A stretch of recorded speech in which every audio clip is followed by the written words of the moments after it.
君の名前は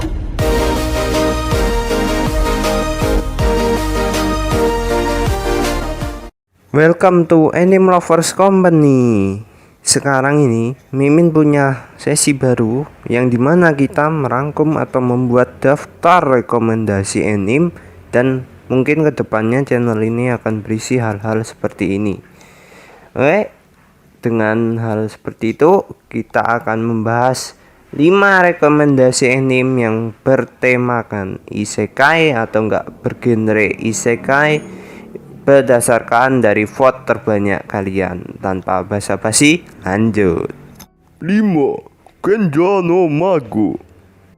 Kenja no Mago atau Wise Man Grandchild adalah sebuah seri novel ringan yang ditulis oleh Tsuyoshi Yoshioka dan diilustrasikan oleh Seiji Kikuchi. Seri ini mulai dimuat secara daring pada bulan Januari 2015 dalam situs web berisi novel karya penggunanya Sosetsuka ni Naru. Untuk alur cerita dari Kenja no Mago sendiri banyak sekali misterinya. Menurut Mimin, di mana sang karakter utama, seorang pekerja kantoran, terkirim ke dunia lain dikarenakan tertabrak oleh truk sama, di mana truk sama ini adalah dewa kendaraan. Ini bukan cerita tentang truk ya. Maaf, mari kita lanjutkan. Setelah terbangun akibat kecelakaan, sang karakter utama mendapati dirinya berada di hutan pada tengah malam sekaligus hujan dan ditolong oleh kakek misterius. Kemudian dia mengetahui bahwa dirinya direinkarnasi di dunia lain dengan adanya sihir dan kerajaan. Di dunianya sekarang dia disebut dengan nama Shin Warford. Shin tinggal dibesarkan oleh kakeknya yang ternyata adalah seorang magic kesohor bernama Merlin Warford yang juga mengajarkan mereka sihir. Begitu Shin genap berusia 15 tahun, Merlin sadar bahwa cucunan biologisnya ini menyimpan kekuatan maha dahsyat yang bahkan jauh melampaui dirinya. Setelah berdiskusi dengan beberapa orang yang nantinya ada dalam cerita, Shin pun akan dibawa ke kota, dan Shin pun akan memiliki kehidupan normal layaknya seorang remaja yang selama ini dia hanya hidup di hutan saja, dan sekarang dia akan pindah ke ibu kota dan bersekolah di sana. Oke, kita ke pembahasan selanjutnya. 4. Kumo Desuga Nanika. Kumo Desuga Nanika adalah sebuah seri novel ringan Jepang yang ditulis oleh Okinababa dan diilustrasikan oleh Tsukasaki Ryu. Seri ini telah menerima adaptasi manga dan adaptasi anime yang rilis Januari kemarin dan sampai sekarang masih ongoing. Novel ini memiliki cerita awal tentang pertarungan yang terjadi di dunia lain antara seorang pahlawan dan Raja Iblis. Mereka beradu kekuatan sihir yang sangat dahsyat sampai berefek ke dunia nyata.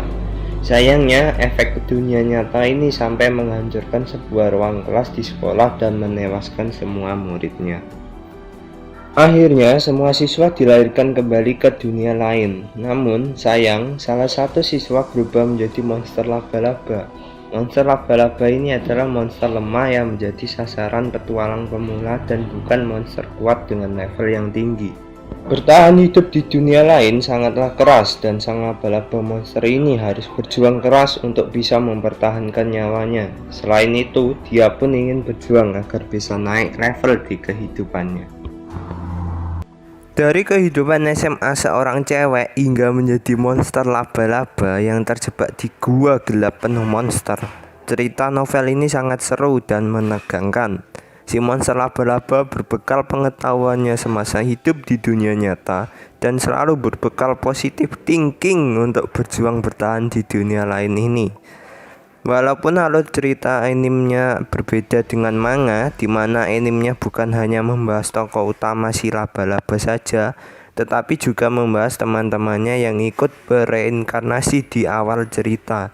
Tetapi Mimin tetap merekomendasikan bagi kalian yang suka anime bergenre isekai dan overpower. Lanjut. 3. Tensei Shitara Suraimu Dataken. Tensei Shitara Suraimu Dataken atau That Time I Got Reincarnated as a Slime yang diterbitkan di Indonesia dengan judul Regarding Reincarnated to Slime adalah sebuah seri novel ringan Jepang bergenre fantasi yang ditulis oleh Fuse dan diilustrasikan oleh Mitsua.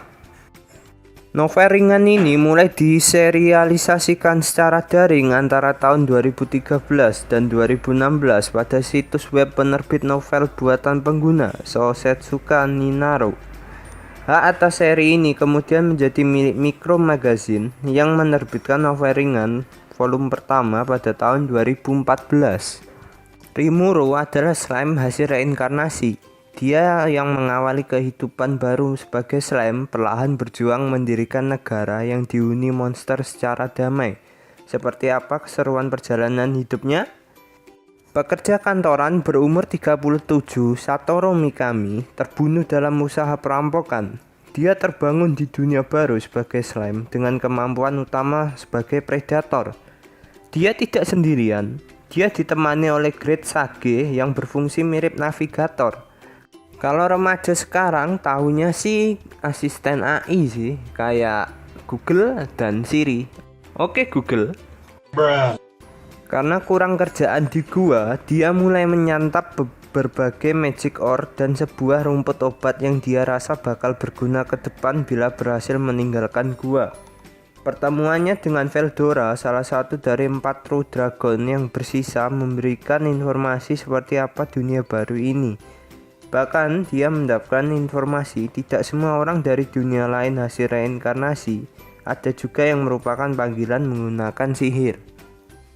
Veldora yang disegel dengan sihir ditawan Rimuru untuk menganalisis dan menghancurkan segel, asalkan dia mau disimpan di perutnya menggunakan kemampuan predator milik Rimuru.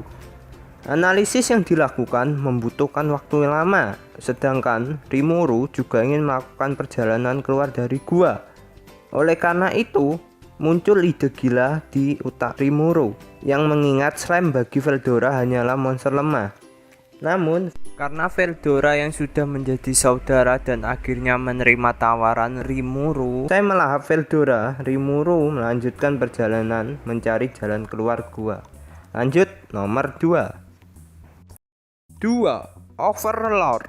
Overlord adalah sebuah seri novel ringan Jepang yang ditulis oleh Kugane Maruyama dan diilustrasikan oleh Sobin. Seri ini mulai dimuat secara daring pada tahun 2010. Sebuah adaptasi anime yang diproduksi oleh Madhouse dengan total 3 musim dan terdiri dari 13 episode di setiap musimnya. Musim pertama mulai ditayangkan antara tanggal 7 Juli hingga 9 September 2015. 2 film kompilasi dari musim pertama dirilis di Jepang pada tanggal 25 Februari 2017 hingga 11 Maret 2017. Musim kedua ditayangkan pada tanggal 9 Januari hingga 3 April 2018 dengan musim ketiga yang tayang perdana pada tahun yang sama pada tanggal 10 Juli 2018. Setelah episode terakhir ditayangkan pada tanggal 2 Oktober 2018, penulis skenario untuk seri anime membahas kemungkinan musim keempat di Anime Magic 2019 di Jerman, mengatakan bahwa sangat mungkin akan diproduksi season keempatnya. Pada tahun 2126, game Dive Massively Multiplayer Online Role-Playing Game atau DMMORPG bernama Yggdrasil dirilis. Game itu sangat menonjol di antara semua MMORPG lain karena kemampuannya yang luar biasa tinggi bagi pemain untuk berinteraksi dengan permainan. Setelah beroperasi selama 12 tahun, server game akan segera dimatikan. Dalam game ada guild Ainz All Gone yang pernah terdiri dari 41 anggota dan dikreditkan sebagai salah satu guild terkuat dalam game. Sekarang hanya 4 anggota yang tersisa, 37 lainnya telah keluar dari permainan dan dari 4 itu hanya 1 karakter Alderlich bernama Momonga yang terus bermain sebagai pemimpin serikat dan mempertahankan markas mereka, The Great Tomb of Nazarick. Dia mengundang anggota guild yang tersisa, tetapi hanya beberapa dari mereka yang muncul dan hanya sebentar sebelum pergi. Sementara sedih dengan hal ini, ia menerima kenyataan bahwa teman-temannya memilih kehidupan mereka yang lain untuk dirawat dan memutuskan untuk tetap masuk sampai server ditutup. Ketika waktu shutdown tiba, Momonga menemukan bahwa permainan belum hilang. Sebaliknya, malah jadi seolah-olah Yggdrasil telah jadi nyata dan bersama dengan berbagai NPC-nya yang telah dihidupkan. Serta Momonga telah terperangkap dalam bentuk avatar permainannya, membuat dia tidak dapat menggunakan fungsi pemain normal seperti pesan bahkan keluar game. Tidak ada pilihan lain, Momonga mulai mencari orang dari dunia nyata yang juga terperangkap di dunia baru ini bersamanya. Kemudian Momonga mengganti namanya menjadi Ainz Olgon.